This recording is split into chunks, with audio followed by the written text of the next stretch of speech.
Hey guys, it's the Xbox Nut. I really do apologise that it's been so long. I just haven't really got around to doing a video, and I've been neglecting YouTube and things like that. I've just been busy, and you all know what it's like. So anyway, I'm going to do a couple of things in this video, which I'll go straight into because I really want to hurry this up, and I don't know why that's on a 1, but we'll find out later. Okay. I'm going to explain a T flip-flop first. What we have here is a binary counting explanation. So we've got, hopefully you all know binary, you've got ones and zeros. 1 represents a 1 as in an on, and 0 represents an off, and the order it goes, each time it doubles, so it goes, the first one is 1, that one in the right, then it's 2, 4, 8, and it's so on, and each number added is a bit. So this is 4-bit counting, and oh my god, that music's going to annoy me. So this is 4-bit counting. This is a 4-bit counter, because there's 4 outputs, 4 digits.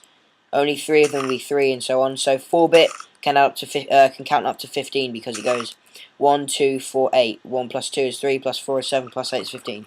So, there is a pattern in binary counting on paper. It basically... It's hard to explain, but easy to see and follow. That's nothing.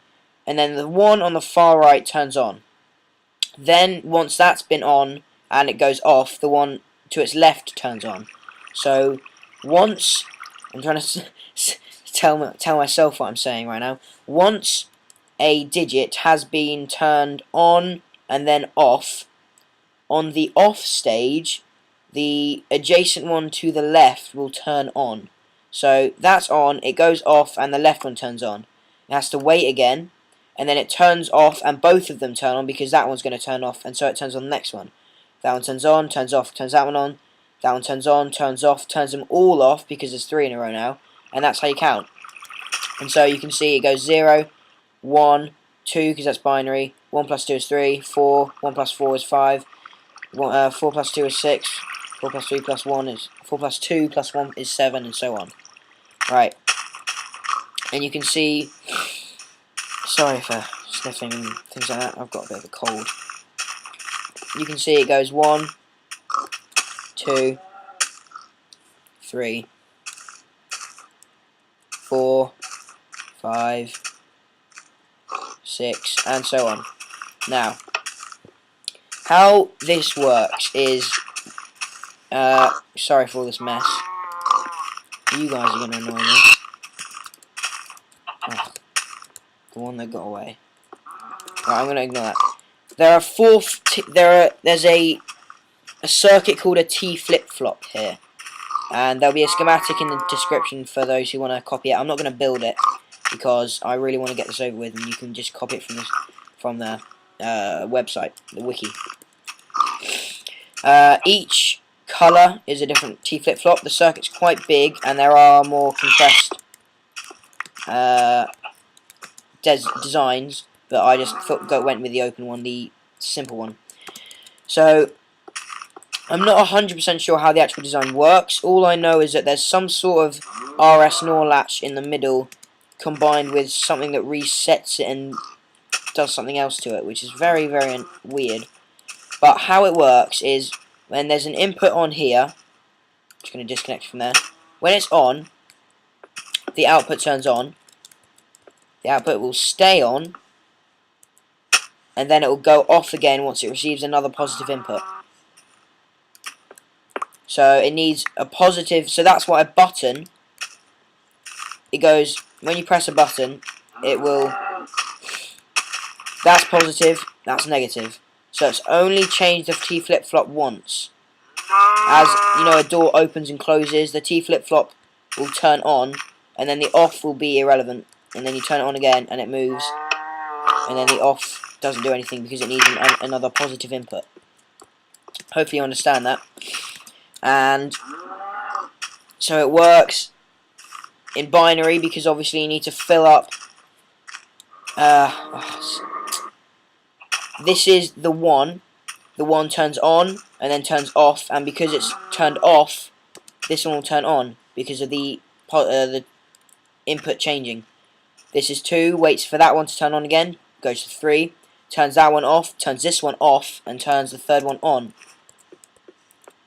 Each output is connected to a torch back at the display. That's the button, that's the lever, and these are the 4 outputs. And then the third one connects to the fourth one, waits for it to turn off, turn on, turns on the fourth, and then it resets and does it all again. You have a counter, a binary counter. Sorry about that. Yeah, so I won't be building one here. There are simpler designs, but this one's the easiest to see. Yeah, some people prefer to use binary counters for a 7-segment display, but that would involve having logic gates to determine what's what, because obviously this can't go into one number on a display because it'll have 3 outputs and there's only 1 input for the decoder, so you have to like do a gate saying if that one's on and those 3 are off, then this will turn on to make the signal go into one line, which is a lot more complicated than a boat counter. And I've done a very clever thing with the boat counter thanks to someone who I can't remember, and I'll show you that in a minute. So because of what I've done, which I will explain, it means I can do another project, which is hopefully going to be something like an alphabet counter. So it will go A, B, C, D, E, F, G, H, I, J, K, L, M, N, P, Q, R, S, T, U, V, W, X, Y, and Z. And then it will reset, and then you can just do that. So it's basically the same as this, but with letters, which would be pretty cool. And, right, on to what I've done. What I have done is, we all knew that the main flaw for this design of counting was the fact that you have to wait for the boat to go all the way back before you can start counting again.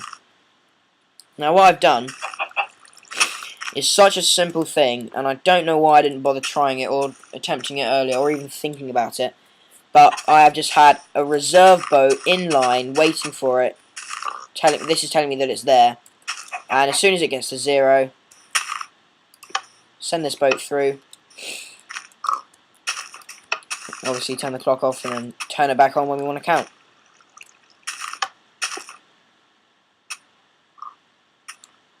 And we're counting again. I think about 6, number 6 this will turn on. That's actually a complete guess. I'm just, yeah, so we can have a continuous loop of counting because we've got a boat in the reserve. Oh, what a guess, it was close anyway. So we can have a boat in the reserve and a boat counting. I'll show you how that works now. But we do have to, my design for it is pretty appalling. Alright. This is the bus for the button that I pressed to open the door. And this is the bus for the output of the pressure plate telling me that there's a boat there. Right, so we have another.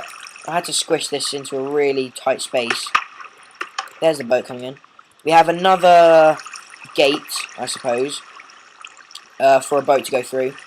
A button leading to a door, and a button, a wire coming out from the pressure plate.